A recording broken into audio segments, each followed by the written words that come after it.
Yeah, we heard last night one of the interesting things that I didn't know previously, that Burgos is where Christopher Columbus came back and reported that he had discovered a new world. And, I actually think that's wrong. The people who were in the Western Hemisphere didn't need to be discovered. They already knew they were there. And I think that it's more accurate to think that what Columbus did was begin a stage of globalization. It was a really great biological interchange. And if you look at the crops and animals that are distributed around the world, it's because of the interchange between these different parts of the world. So one of the things that I'm going to be talking about this morning is what were the implications of that? One is to look at the human infrastructure. What have people done to the planet since the time of Columbus?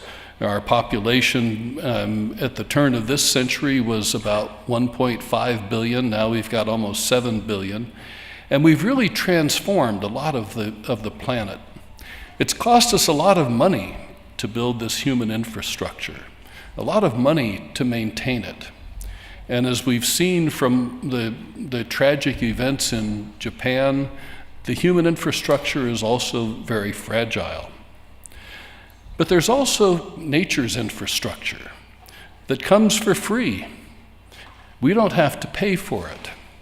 We might have to pay an opportunity cost to allow it to be maintained. And we may have to invest something to make sure that it remains its productivity. But this is a very different sort of infrastructure. It can take care of itself. It can adapt to change. It can respond to catastrophic events, as we will see. So the critical challenge is, how do we find ways for these two different kinds of infrastructures to be mutually supportive? As more of the human population, now over half, live in cities, how do they interact with the countryside and with the landscapes that cover the countryside? The Millennium Ecosystem Assessment, which came out in 2005, I'm sure you're all very well aware of this. And one of the very important, I won't say it was an innovation, but one of the important perspectives that they brought to the attention of the world is the concept of ecosystem services. Now, of course, this is nothing new. Those services have been there all along. But we didn't really think of them in terms of services, of the benefits that these ecosystems provide to people. And there they are on the right. You all know them very well, so I don't need to go through them. But the point is that biodiversity underlies all of these ecosystem services. And the only one that I would really like to especially highlight at this moment, and kind of really was an innovation, is to look at the cultural services. That really the kinds of ecosystems that we have depend very much on our cultures, what we believe about ecosystems, what we believe about the various parts of ecosystems, the components that go to make them. And if we look at the different parts of the landscape, we'll see that different parts of the landscape have different sorts of ecosystem services that they provide. And even cities, urban areas, have their own ecosystem services that they provide. So it's a really comprehensive concept, a way of looking at the world. We also have found from more recent research that losing species means that we lose ecosystem resilience. We've also found that restoring biodiversity greatly enhances the productivity of ecosystems, and that regions that are high priority for biodiversity conservation also tend to be those that are very valuable for ecosystem services. So the link between biodiversity and ecosystem services is a very tight one. Just as one example, these are and a bunch of the kinds of services that are provided by forests, how forests help to support the natural infrastructure. And then we also look at water-related services. And I'm not going to go through all of the services, but water is an incredibly important one, worth about $7 trillion per year.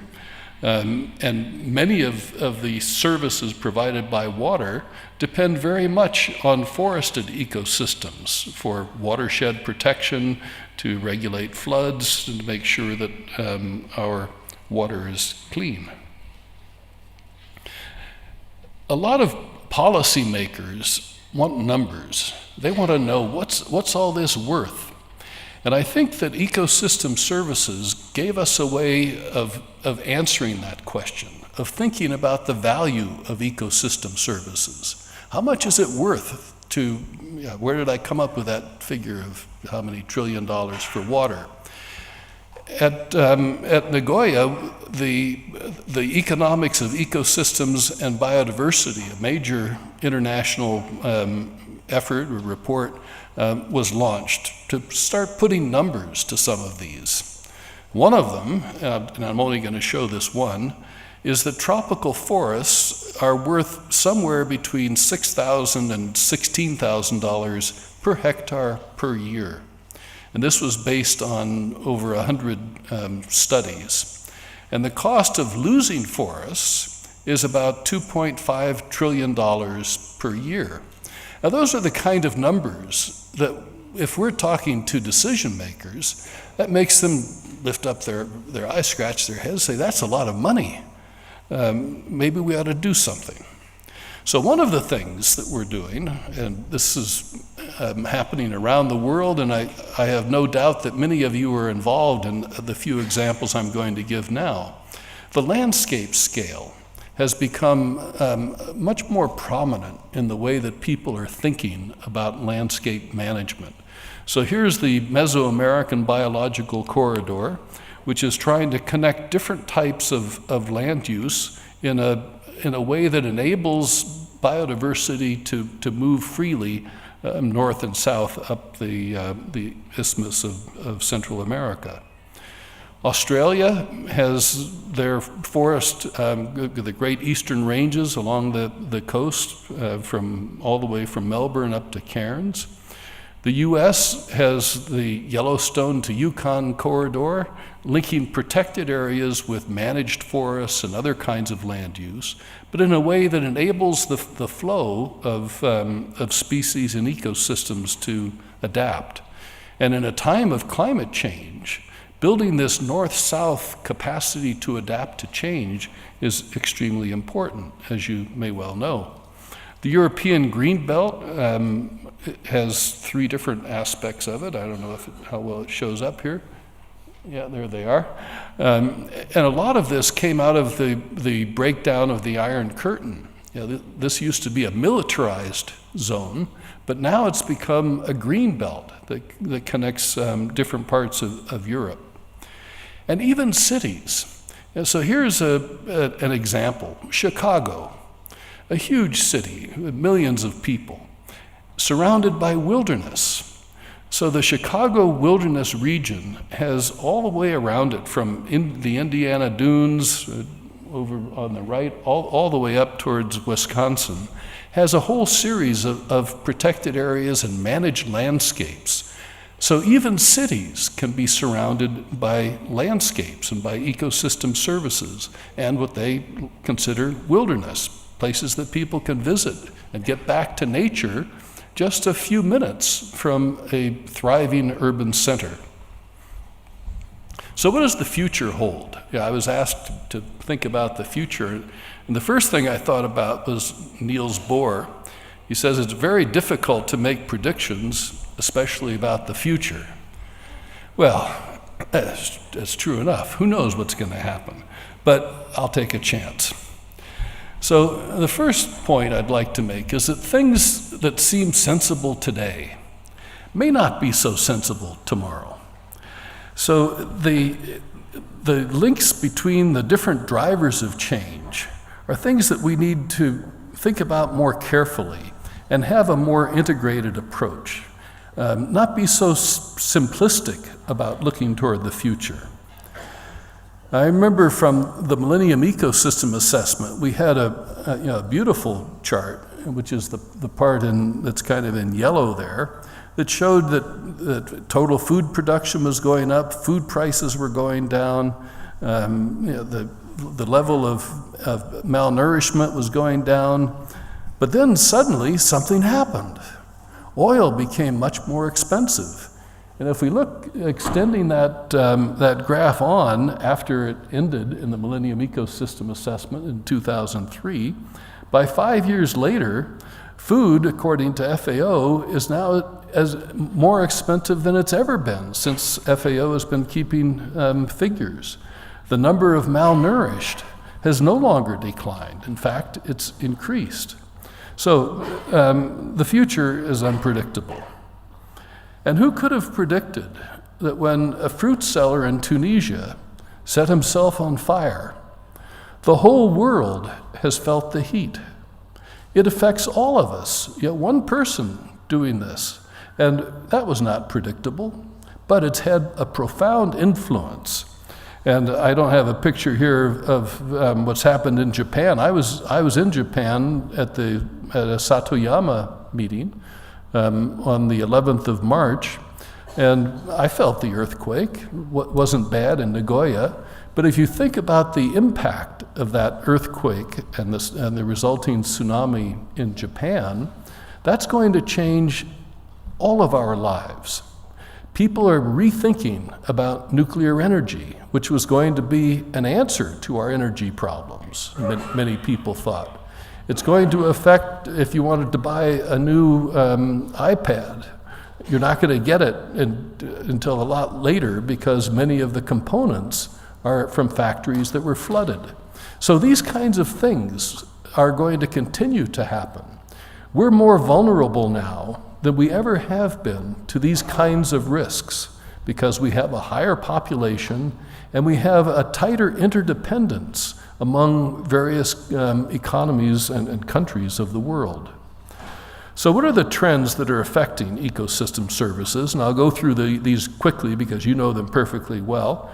World population is going to continue to grow according to the UN predictions, up to 9 billion or more. So we're going to need, according to FAO, we'll need 30 to 40% more food. We might have to convert 1 billion hectares of natural habitat to agriculture.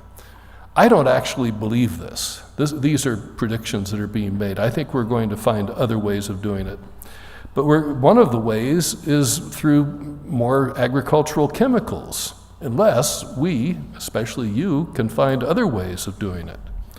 We're going to need a lot more water, now that's for sure, but we don't have any more water.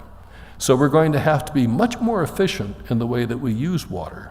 And of course, more pesticides unless we find other alternatives. Old growth forests continue to be depleted. You all know about this, and you're probably well aware of this picture that shows how much of the forest we've already lost and what it looks like when we're losing it. And then climates are changing. We've already heard a lot about climate, but I would like to make a point that we didn't hear about climate, and that is that the way that people perceive climate change is through the impact that climate change has on ecosystems. They're not thinking about carbon sequestration or these kind of abstract things. They're thinking about floods, what actually affects them. What about the growing season? When can they plant? When do they have to harvest? It's these impacts on ecosystems that really bring home climate change to people. And we know about the temperature anomalies. Things are going to affect climate. And how are we going to adapt to climate change? And I think that this may be one of the most powerful arguments that we can present for maintaining ecosystem services and biodiversity, because we need to maintain the capacity to adapt to change. Climate change is a fundamental change for many ecosystems Maintaining the diversity of those ecosystems is a very wise investment. And of course, we keep using more water. But we use more water, but at the same time, we have more floods. We have more floods, we have more droughts. So water is becoming a less predictable resource than it has been in the past.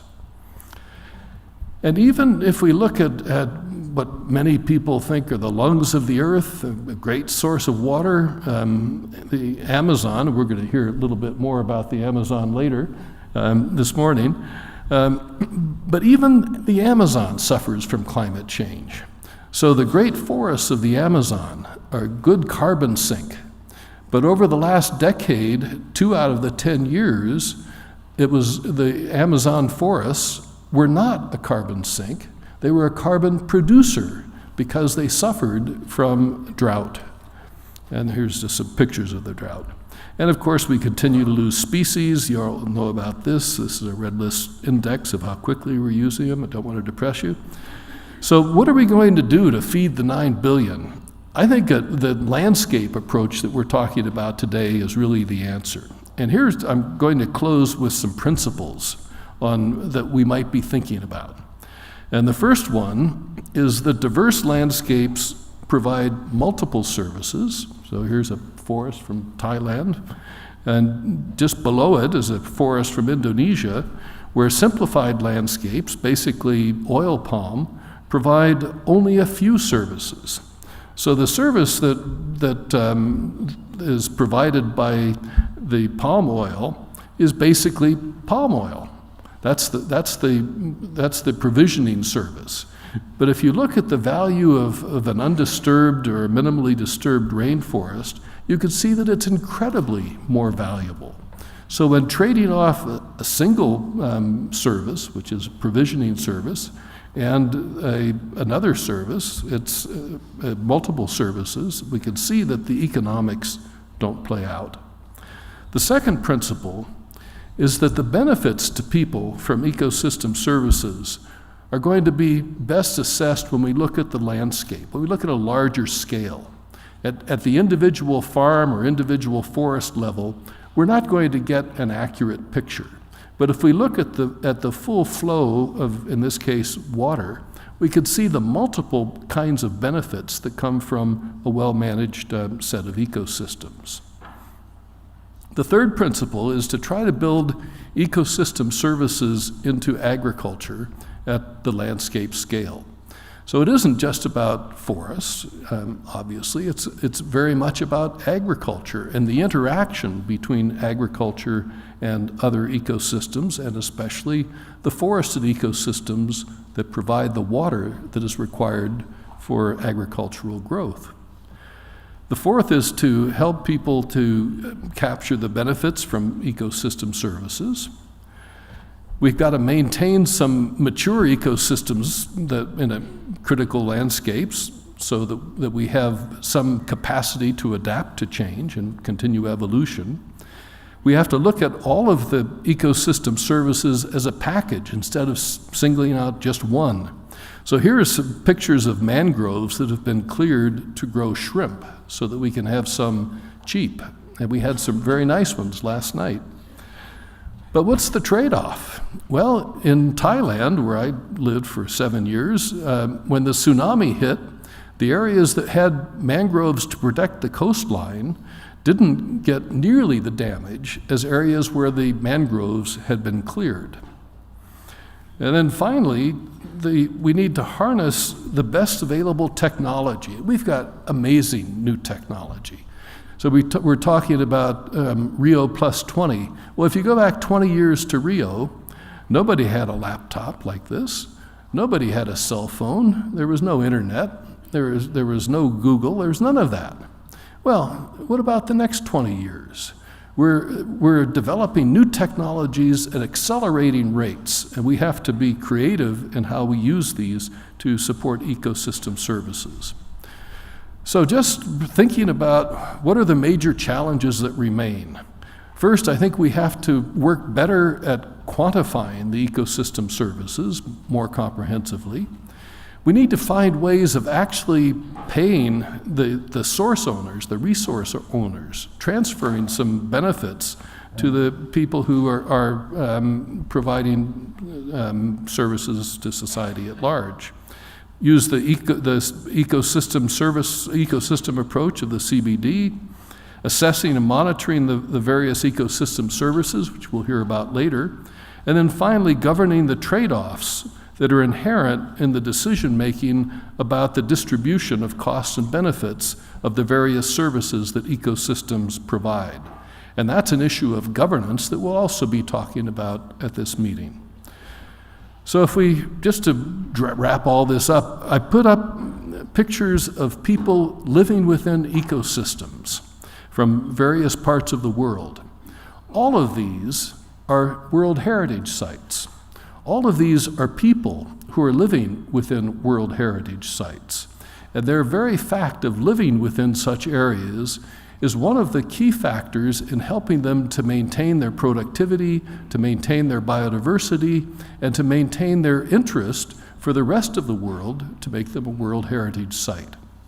So what I've tried to do this morning is give you a very quick overview of landscapes and ecosystems, how they're related, how people around the world are trying to think about them, and how people are trying to address the challenges that still remain, which is ultimately, how are we going to adapt to changing conditions?